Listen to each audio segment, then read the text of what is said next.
The following program may contain coarse language, violence, nudity, mature subject matter, or scenes which may not be suitable for all viewers. Viewer discretion is advised.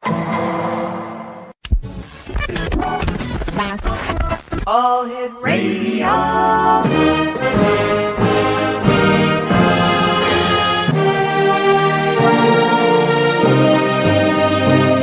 Welcome to the X Zone, a place where fact is fiction and fiction is reality. Now, here's your host, Rob McConnell. And welcome back, everyone. I must tell you that the last guest still has me scratching my head wondering what the hell they were talking about. Ever have one of those days? Well, I'm a pretty lucky guy because right now I'm bringing on a guest that we've had on many times before. Very interesting, very credible. He knows what he's talking about. And we're going to be talking about ghosts, hauntings, things that go bump in the night. I'm not talking about your husband or your boyfriend or your wife when they come home from the bar. Dale KACZMAREK is my guest this hour, and he is the president of Ghost Research, right, Dale? Ghost Research Society. Mm-hmm. Welcome back to the X-Zone. Always great seeing you and speaking with you. How have you been? I've been good. Been very busy. Starting up my spring investigative season here, I guess. But as you know, Chicago, I don't know how it is in Canada, but I know Chicago, their winter wants to hang on forever. Oh, I know. It's horrible. And according to weather scientists, here in the Ontario region where we live in the Niagara region, it has been the gloomiest winter on record.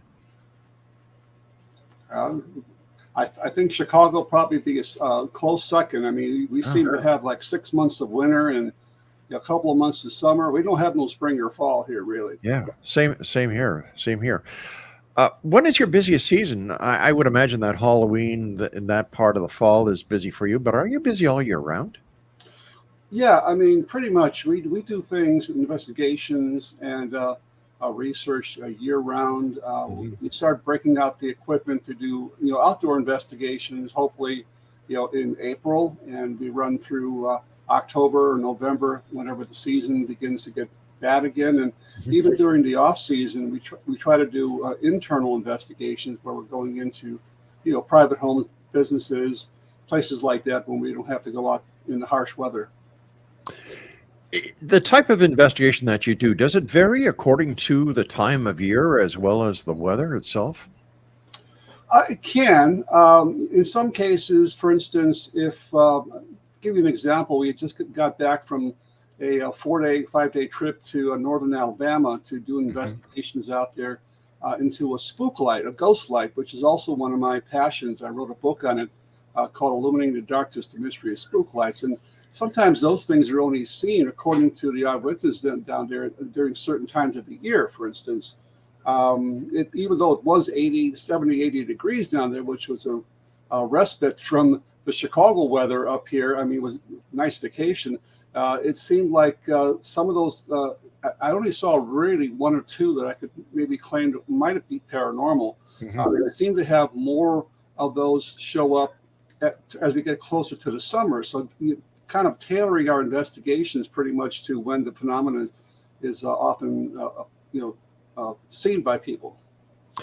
You mentioned one of the books you've written. How many books have you written all told, Dale? I've written 6 books as of right now. I hope to be able to write a few more in the upcoming years. And are they available on Amazon.com? They're at Amazon.com. They're also directly through my website as well. So people can go either way. And that's Ghost Research, ghostresearch.org. Oh, we got to get a plug-in for your books, my friend. Yeah, absolutely. Appreciate it. How did you get started in investigating the paranormal for the listeners and viewers who haven't had the opportunity of meeting you before? Well, I think, again, I want to blame this spooky hobby of mine on my parents. Because, they started telling me ghost stories when I was quite young. I mean, 5, 6, 7 years old. My dad actually was sort of the ghost hunter of the family, so to speak. My mother, she enjoyed doing that, but it was during my parents when they were still dating. just prior to World War II. My dad was in the Merchant Marines, and he used to drive past the cemetery a lot, a rather large Polish Catholic cemetery in our area called Resurrection Cemetery, to look for the so-called hitchhiking ghost story that's been seen since the latter 1930s. And this was often after a date, taking my mom out, or mom-to-be, out on a date, a movie, a show, a theater. And then my mom always figured out that on Saturday night, this is what the modus operandi would be, taking her past this creepy cemetery in the middle of the night looking for the ghost. My mom was not at all happy with it.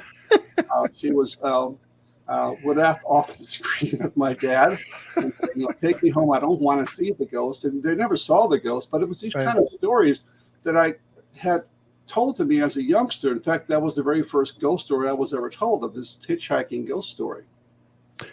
As a paranormal investigator, have you ever investigated any ghost hitchhiker stories? Oh, absolutely. Quite a few. The whole idea basically of a hitchhiking ghost story is a staple of American folklore. I mean, you can find it in, I think you pronounce it John Brunfeld, I believe is his name. He was a very talented author that wrote about urban legends and so forth. And almost every city has some sort of hitchhiking ghost, I would think. I mean, I've been across the country. I've been in various states, and I always seem to come across something that some seem to be more credible than others, because there seems to be more, perhaps, documentation that there was something that took place, some traffic accident or some hit and run or something like that that precipitated the ghost story, where others tend to be a bit more like urban legends or folk tales. Ghost trains. Somebody was talking at lunch today about ghost trains, and they knew you were coming on the show. In fact, it's one of our camera operators here. And he wanted me to ask you if you have had any experience investigating ghost trains, and to the best of your knowledge, what is a ghost train? Well, I have actually investigated several. In fact, probably one of the most famous is Lincoln's funeral train that has been seen when he was assassinated, obviously, in Washington, D.C., and then as he made the trek to Springfield, back to Illinois, which was his home, people along the way would stop and, in real life, would stop and pay their respects. Yes. And of course, since that time, and since the decades has passed, there's been many reports of his funeral train being seen along train tracks, even though some of the train tracks are not even there anymore. In fact, in Irvington, Indiana, we were able to see where the funeral train went through. The tracks are no longer there, but people still see that train pulling up in Irvington, Indiana. I've investigated other places where trains have been seen, and in some cases, ghost lights associated with trains. It might have been perhaps the train light on the front of the train. Right. People will see that train, apparently a train coming towards them. They hear no sound. The crossing guards don't come down, alerting them that there's a train coming, and all of a sudden they'll get up on the tracks. They'll look down the tracks, and there's no longer a train there. Inanimate objects, and this is what people have often asked me, is how can an inanimate object come back, to be a ghost? It's like a ghost car. People have seen ghost houses and things like that. I think it's not so much that it's an inanimate object coming back to life, which it obviously can't. I think it's more or less some traumatic incident that has taken place back in time, and what you're seeing is a kind of residual replay of that event. Not only ghost trains, but ghost cars and things of that nature have been reported in Chicago and across the country. And I've investigated a lot of these. They're very fascinating, and it's just something that many people don't realize why these things show up.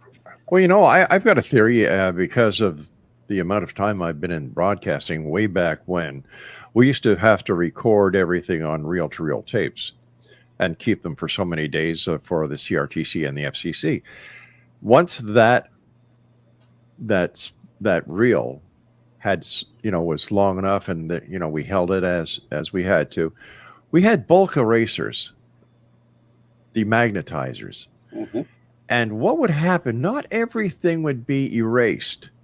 And what we would get would be like ghost sounds on the new tracks that we would record on. And I was just wondering, is it possible that this is what we're seeing because of the electromagnetic field around the earth, is that certain things and everything is recorded, and that for one reason or another, some aren't erased, like on the bulk eraser, like a space-time fracture, so to speak. Is this a possible theory? Absolutely. They call this sometimes residual, but Right. another way that people have thought of this is a stone tape theory, which is basically something has been recorded. Yeah. If you're recording something that had an energy at one time, and again, if you go back to Einstein, he says that energy can't be created nor destroyed. Right. So there has been some sort of tragedy or trauma or something, or in some cases, just you're recording somebody. Where does that energy go? Why isn't it completely gone? Well, it doesn't completely go according to theories, science. It's always there. It's not always strong enough that perhaps me or you or others might be able to encounter that. But in many cases that I've investigated, in fact, a lot of the cases that we've investigated seem to be that residual, where there's not any real intelligence associated with it. It's just something, the best way I've described it is something that has embedded itself in the fabric of time and space. And for some reason, these things can replay itself to people at certain times of the year, sometimes an anniversary of a death, a birth, a tragedy, or something of that nature, or very, very random. One really good example, very quickly, is the Flight 191 in Chicago that crashed in May 25th, 1979. All 282 passengers died. And we have been out to that location on the anniversary of that crash for several years in a row, and have gotten very, very good EVPs, and in some cases what we call real-time EVPs, where we're actually able to hear the voices and the responses of the questions just asked. Fascinating. Dale KACZMAREK is our very special guest this hour. His website is ghostresearch.org, and Dale and I will be back after this break as we continue here in the X Zone with yours truly, Rob McConnell, from our broadcast center and studios in St. Catharines, Ontario, Canada.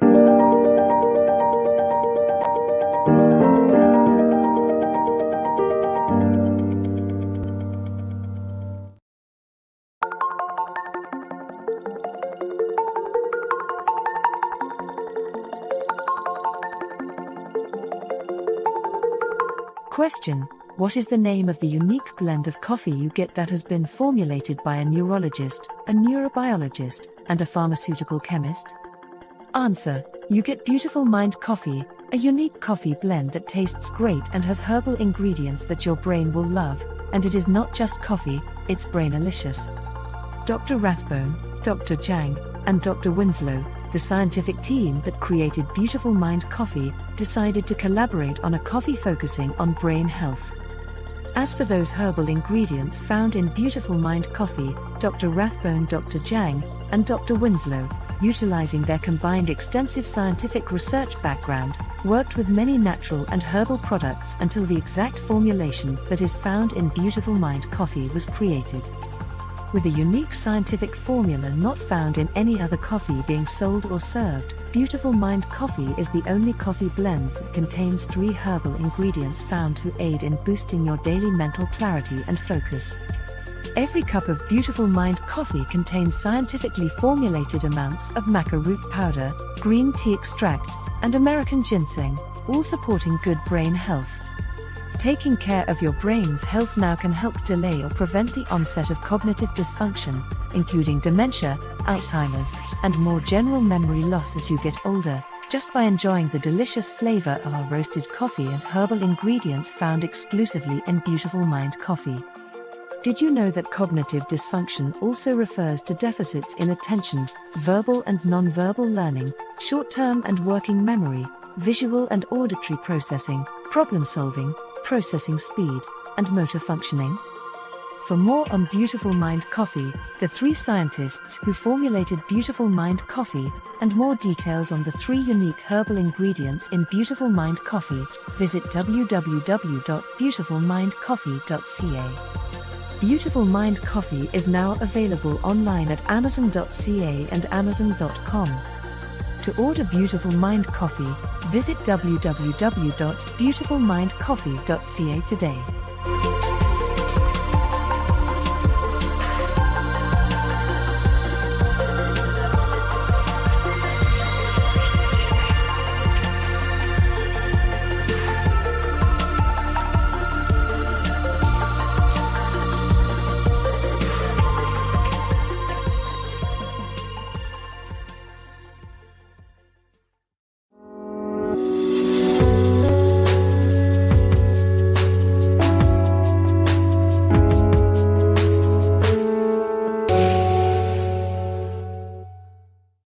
And I would like to let everyone know that Beautiful Mind Coffee is available at Amazon.com and Amazon.ca. And if you'd like to find a local retailer near you, visit their website at www.beautifulmindcoffee.ca. Dale KACZMAREK is our special guest, www.ghostresearch.org. We were talking about residual hauntings, I guess they could be called, Dale. I've been told that a lot of the castle hauntings, or I should say that there are those castle hauntings that happen at the same time of a time of a year, a day, a time. How does this happen? Well, again, it depends on the trauma, the energy exerted, the energy expelled at one of these incidents. I'll be traveling to England in the latter part of May and the first 2 weeks of June. And one of the places where I'm going to be investigating or hope to investigate would be the Tower of London. Oh, yeah. There's reports of one of King Henry VIII's wives that was going to be beheaded. And of course, that goes back to the 1600s. And her ghost is sometimes still to this day running and seen screaming down the hallway, trying to go towards King Henry's bedchambers to beg for her life. And people have still seen that to this very day. There are a lot of other locations that I've investigated that, again, have that sort of emotion, that sort of energy. And I think that has a lot to do with whether it's seen. Now, again, as I said before, this can be for an anniversary, it could be a birth or death date, or it can be totally random. When we try to investigate locations that have had some sort of trauma or accident or emotional outburst of energy, is the way I like to put it, we try to get there during or before the anniversary date of something. And in some cases, we do get a better result than just going on a random day. Now, again, if there are spirits there, the idea that if there is a lingering energy that cannot be destroyed, but it can just shift forms and change forms, maybe that energy is there all the time, and people just don't realize that. They don't go out there, every 365 days a year. They just go randomly, and they'll pick up something. We've had a lot of success sometimes going to an anniversary date. Does the weather have an effect on the investigation itself? For example, is there more activity during a thunderstorm than there would be on a clear night, or it really doesn't matter? Again, we're talking about energy, and a lot of times when there are storms coming in, I was talking before the show, we had a storm that came through here. Yeah, right. Pretty vicious that didn't do any damage to my area, which was good. But the added electricity in the air those free-flowing ions, that energy created by thunderstorms and by lightning, can actually, I believe, enhance the phenomena, because if there is, again, something there in the form of a surviving personality, Mm-hmm. they sometimes will draw on some energies to manifest or to talk. That's why in some cases people feel somewhat drained when they go into a haunted house or something to do an investigation. Maybe the spirits are draining our energy. That's why equipment and batteries and tape recorders and so forth Yes. die, because they're draining that. So I think there is a lot to do with meteorological effects that can cause a phenomenon to be intensified. We're also looking at the possibility of maybe lunar implications.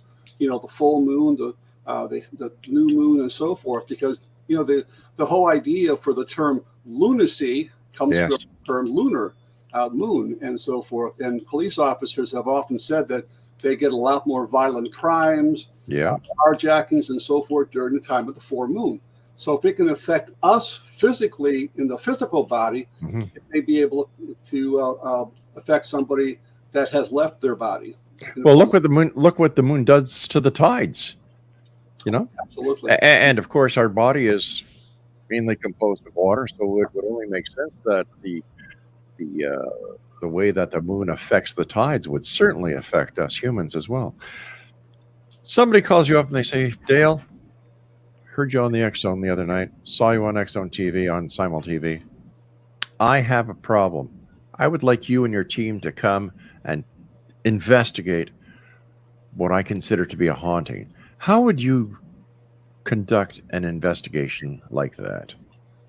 Well, first of all, what I would do is interview them over the phone Mm-hmm. and try to get all the relevant information about, just general information, and have them tell their story to me and their encounters in their own words before I ask any questions. Because I've discovered throughout the many years I've been doing this is if you ask too many leading questions, you lead somebody down a trail. Right.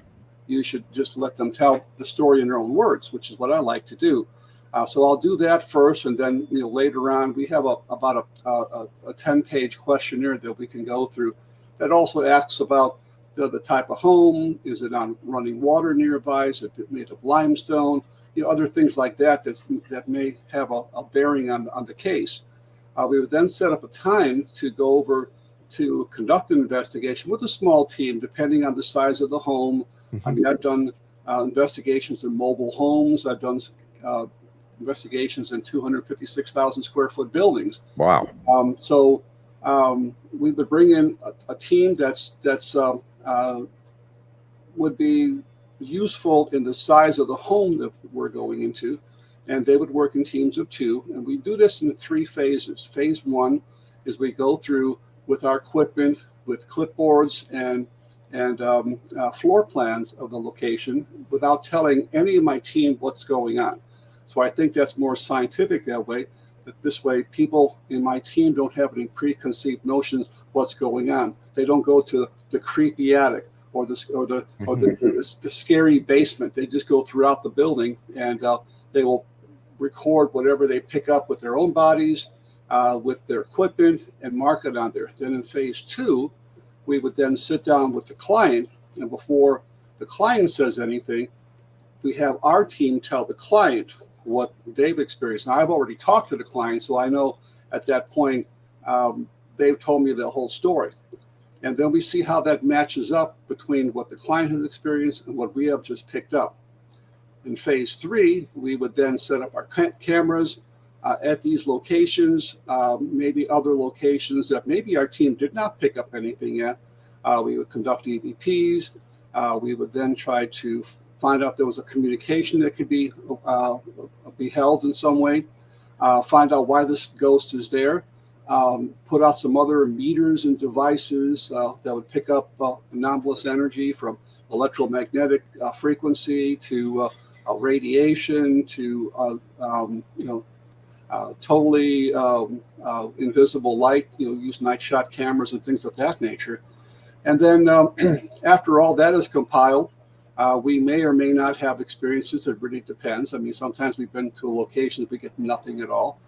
Sometimes we get a whole bunch of stuff. We would then go back and review our evidence, the pictures, the video, the audio, and then write a report, meet up with the client again in person, go over what we have experienced, and then see how that client wants to proceed from that point.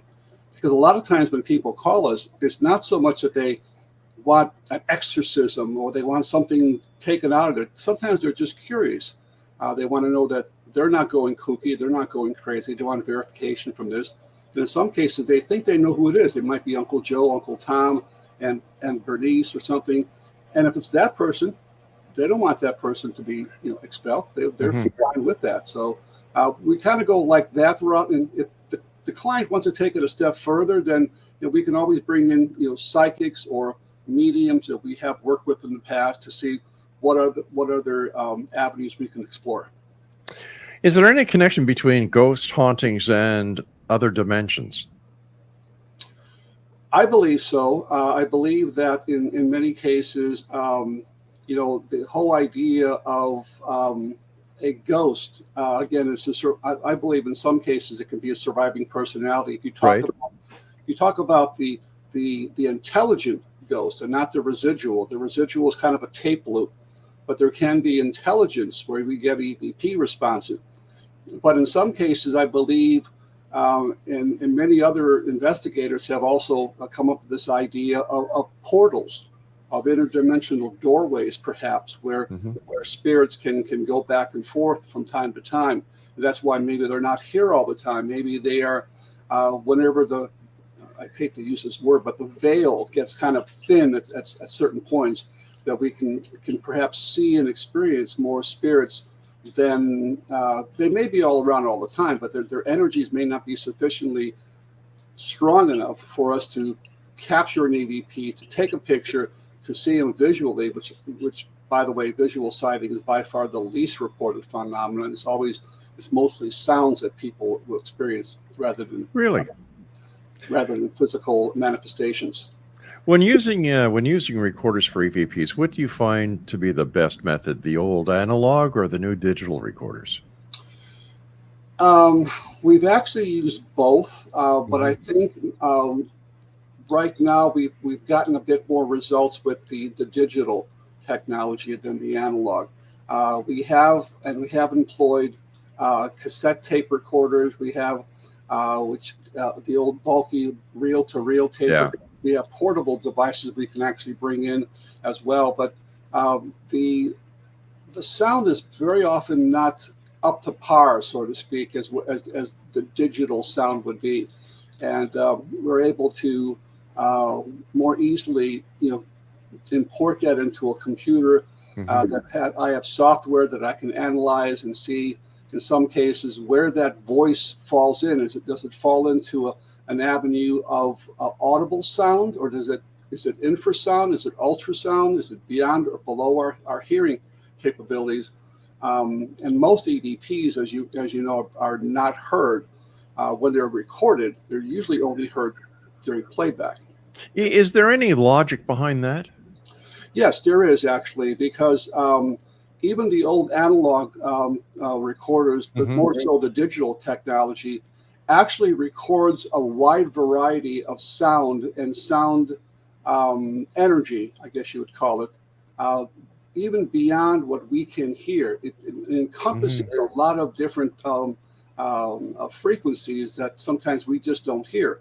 Right. And because we don't hear it, the way it's recorded is recorded directly onto the device, bypassing our physical ears to the point that only we can play. If it's strong enough, it can be transposed onto a digital recorder, and then we play that back and hear that sound. Now, if we hear a disembodied voice, which is different, which is an audible sound that you actually hear as you're recording it. Now, those are very exciting, and I've been privy to a lot of those. We heard at least 9 disembodied screams that we heard and recorded at Trans-Allegheny Lunatic Asylum in West Virginia a number of years ago. And this was just bone-chilling. The scream. I would imagine so, yeah.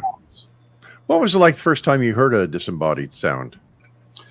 it was a little bit shocking, I would say. I mean, I don't get scared. And people have asked me all the time, do you get scared that you run out of building? Well, Yeah. no, I mean, that's what I'm there for. You know, if I hear a sound, if I see something, I'm going to run toward it. But I mean, the very first time you hear something like that, it is a little unnerving. I mean, it perhaps takes you by surprise because you don't expect that to happen.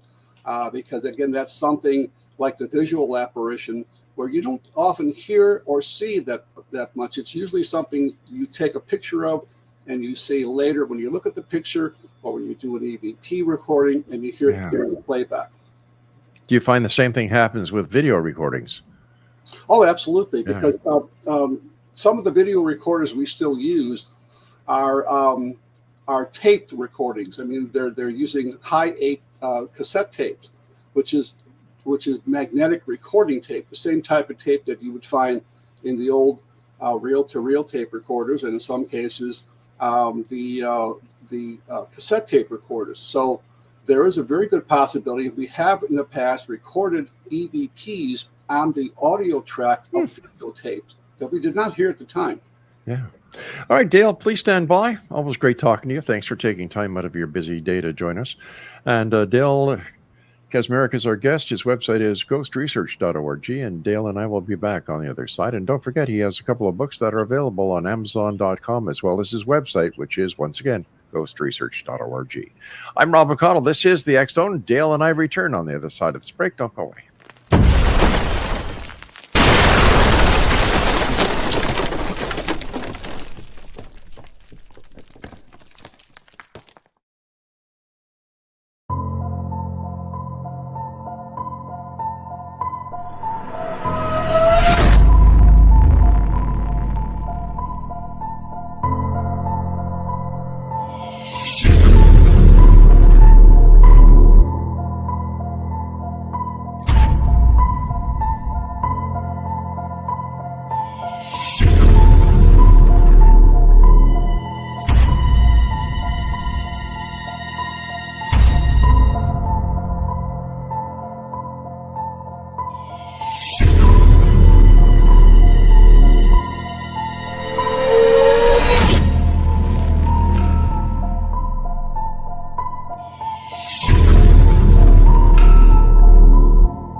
And the current edition of the X Chronicles newspaper is hitting the newsstands and online, I believe, April the 7th, which is a week tomorrow.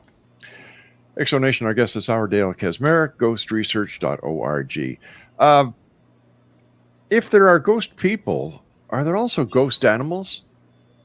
Yes, we have received many reports of ghost animals. In fact, there are quite a number of books in my library that people have wrote about simply just on the topic of animal ghosts. There are several here in the Chicagoland area, again, often associated with tragedy. There were some people and some horses that had died crossing the road from one riding trail to another. And people have seen to this day what looks like phantom horses and riders still trying to cross from one side to the other. They never make it across the street. Why? Because in life, they never made it across the street. So it's like a residual type thing. But people have often experienced things in their own homes. Cats and dogs that become family pets, they become part of the family because in some cases they live very, very long times, a number of years. But people have seen these experiences. Maybe they'll keep a memento from their cat or dog, and they'll see they see the ball roll across the ground like something's playing with it. They might hear a purring of a cat, maybe something rubbing against their legs like cats do. Sensation of something jumping into the bed with them, and it's comforting to know, at least in the way I look at it, the comforting to know that maybe you might be reunited with your pets on the other side because they have a surviving personality as well, and they're very intelligent animals, and I think their own experiences that people have had, and just what they have told me indicate that pets do survive after death, and they sometimes have very strong bonds with the living even after they die. You're in Chicago, right? Yes. Have you ever gone down to where the St. Valentine Day Massacre was and investigated anything there? I've been there. I know the story well. Unfortunately, the area where the St. Valentine's Day Massacre took place, the old SMC Cartage Company garage was torn down in the 1950s for urban renewal, as they say, in Chicago. But there is a little park-like area on the south side of a housing project for the elderly, which is kind of chained off right now. I mean, you can get access to the back through the alley, but you probably should get permission. And there are 5 trees, like the 5 spots of a playing card. And the center tree is almost exactly where the north wall would have stood, where those men were lined up and shot by obviously the Capone gang back on February 14th, 1929. And people to this day have heard the sound of machine gun fire, automatic weapons fire. Dogs that walk past often react strangely because dogs and cats, I believe, are perfect ghost hunters because they can sense things, and dogs can actually hear ultrasonic sounds like a dog whistle. They can track people by scent alone. They have an incredibly gifted sight and vision, almost infrared. And the interesting thing about the St. Valentine's Day Massacre, too, is that there was a dog involved with that, a dog named Highball, who was the pet of Bugs Moran's brother-in-law, who was gunned down. The funny part about it is he wasn't killed or anything, but when the police got word of what was going on, they didn't come because of the machine gun fire and the shotgun blast they heard coming from the garage. It was the insistent barking and whining of the dog that actually drew police there as a complaint for an animal complaint. And that's when they found all the men gunned down. So with that being said, that dog being an eyewitness and being very close to several men in the garage, maybe that's some of the reasons that other animals are attracted to that as well. Has anybody ever thought of using a dog during a paranormal investigation because of their abilities? Yes. In fact, I was at a conference about a decade ago or so, and there was a ghost hunting team that actually used I don't remember the breed of the dog, but his name was Buster. He was the ghost busting dog. Gosh. And he was trained in some way, and I don't know exactly. Dogs are very they're very intelligent. You can train them very easily. But how do you train a dog to pick up spirits? Unless, again, like I'm saying, they're hearing something we don't hear. They're seeing something we don't see. They smell something we don't smell, and so forth. And maybe that's where that ghost busting technology comes in with the animals. I've always told people that if you don't want to bring in a paranormal team, or you don't want to bring in a psychic or a medium. If you know somebody who has a dog, bring a dog and let the dog go through the house. And if there's something going on, the dog or cat usually will let you know. In all the years you've been doing paranormal investigations, collecting evidence, and especially EVPs, have you ever caught a dog or another animal on an EVP that you relate to being a paranormal experience? I've never photographed anything. I believe there was one time that we may have picked up something that sounded like a dog in the background that we did not hear at the time when we were recording. So it wasn't a disembodied bark, as you might call it. It was an EVP. It was something we did not hear at the time. And again, this was at a private residence. We were doing an investigation, and the family member that died in the home had a dog, and then the dog was very attached to the woman. So when the woman died, the dog, being very attached, was basically heartbroken and didn't live much longer afterwards.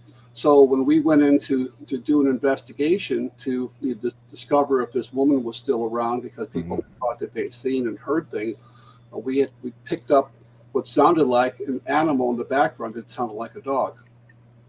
You and I have to take our final break. Please stand by. Dale KACZMAREK is our guest, ghostresearch.org. And if you'd like to get any of Dale's books, they're available on Amazon, as well as from his website at ghostresearch.org. This is the X Zone. I'm Rob McConnell. Dale KACZMAREK and I return after this break as we wrap up this hour here in the X Zone from our broadcast center and studios in St. Catharines, Ontario, Canada. Don't go away, gang.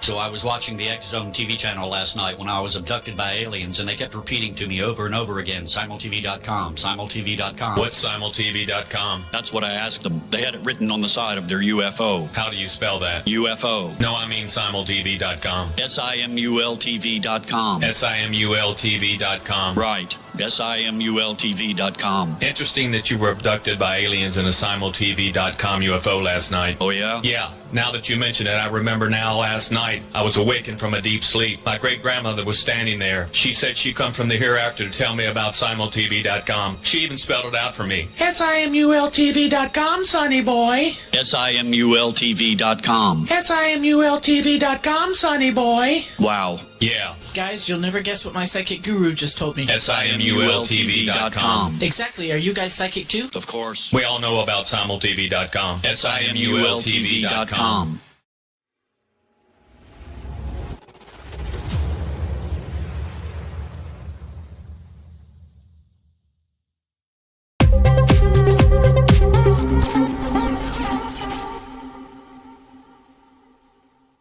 Wow, what an hour this has been. First of all, Dale, I want to thank you ever so much for joining us. Always great pleasure talking to you, and continued success, and do the world a favor and keep on doing the great work you're doing. And hopefully one day we'll be able to gather that evidence to prove beyond a shadow of doubt that all your hard work, dedication, and that of your team has proven that once and for all, there are ghosts.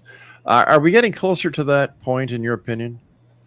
I believe so, and the only reason I say that is when I first started back in the mid 1970s, there was no equipment per se that we have nowadays. I mean, I started off with a cassette tape recorder. I had my EMF device was a compass. Yeah, and, wow. There really wasn't much out there. So I mean, I've seen how the technology has finally caught up. First, being adapting certain things to paranormal research, and then now so many people out there building specific devices made only for this express purpose of trying to gather evidence for ghosts or the paranormal. And I think in that aspect, with those bright minds and the next generation of ghost researchers out there. I think there may be some major breakthrough somewhere in the horizon where people will be able to have something that will definitively prove the existence of ghosts. If you remember Thomas Edison himself, he was designing supposedly some sort of communication device. The plans were never found; it was never completed. But if anybody would have been able to build an invention, and he had so many inventions, he would have been the person to do that. So I really believe it's the technologies and the equipment that's going to make the breakthrough here. I think we're on a better path now than before because now we're able to perhaps hear the actual voices coming through on these real-time devices. Not all the time they make sense, but in many cases they do.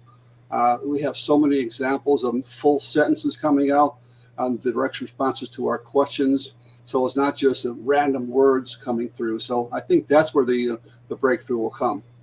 Dale, do you think that the other side, ghost spirits, they want to make that connection, that they really try hard to connect with researchers like yourself because you believe, you're dedicated? Do they know this? And is this why researchers like yourself get the results you get?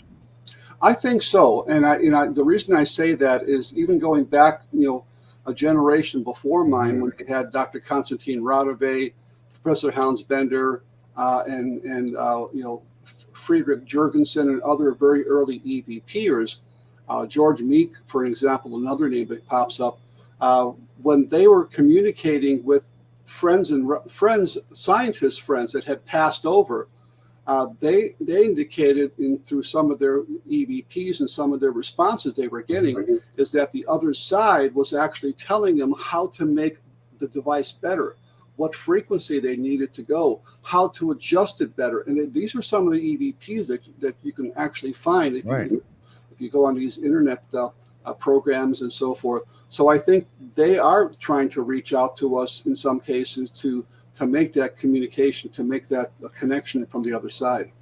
Dale, before we say so long, what are your final thoughts that you'd like to share with the X-Zone Nation tonight? Well, again, as I always do, I mean, if anybody ever has an experience, it's just nothing to be frightened of or scared of. I've never come across anything harmful as far as a ghost or an entity, even poltergeist phenomena. There's never been anybody struck by a flying object, so it's nothing to be scared of. The best thing you can do is document your experiences. Reach out to a paranormal team if you have concerns and let them do the investigation. Don't take it upon yourself to do that. But there are a lot of good teams out there that can help you and assist you in your need to know. Dale, as always, thank you so much for your time. Great talking to you. Give my very best to your family as well as your team, and I look forward to the next time we meet back here in the X-Zone. It's always a pleasure. You take care, my friend. And X-Zone Nation, if you'd like to contact Dale, visit his website, ghostresearch.org, and for his books and all the work that he does, it's a great website. Please, ghostresearch.org. I'll be back on the other side of the news at 6.5 minutes past the top of the hour as the X-Zone continues with yours truly right here on the Talkstar Radio Network, X-Zone Broadcast Network, Mutual Broadcast Network, and on Channel 32, the X-Zone TV channel, exclusive to Simul TV. I'm Rob McConnell. Don't go away.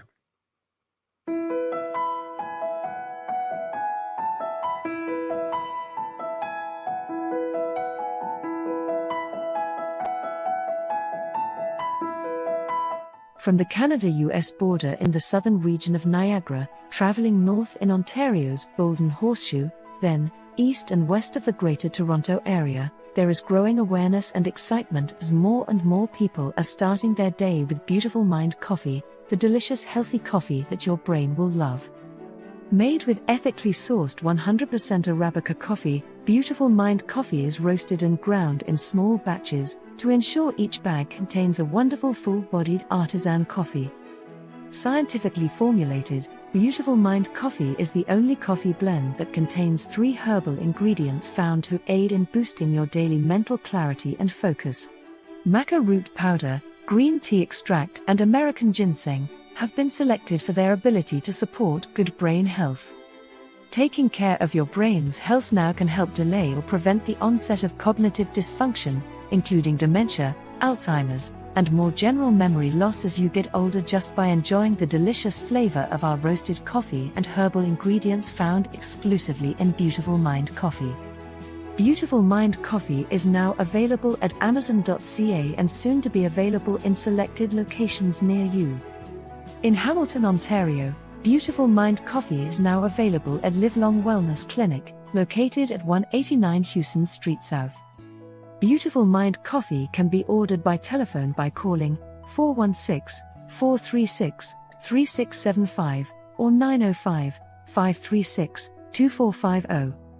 Why have a good cup of coffee when you can have a great cup of Beautiful Mind Coffee that's good for your brain? For more information on Beautiful Mind Coffee, visit us online at www.beautifulmindcoffee.ca.